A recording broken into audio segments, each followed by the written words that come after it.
Hi guys, I hope you are doing well. Today we will talk about how to fix or have solved the problem of Wattpad beta app. We click on settings.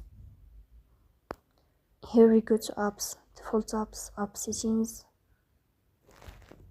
On above you search about Wattpad beta app and we click here. Then we click on first stop and we click OK. Then we'll enter to the window of storage. Here we click on clear cache. Then we go to Play Store. We search about Wattpad beta. You will uninstall your app and you will install it again to fix that problem.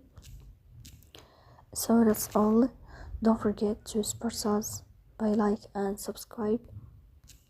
See you next time and thank you for your watching and your attention.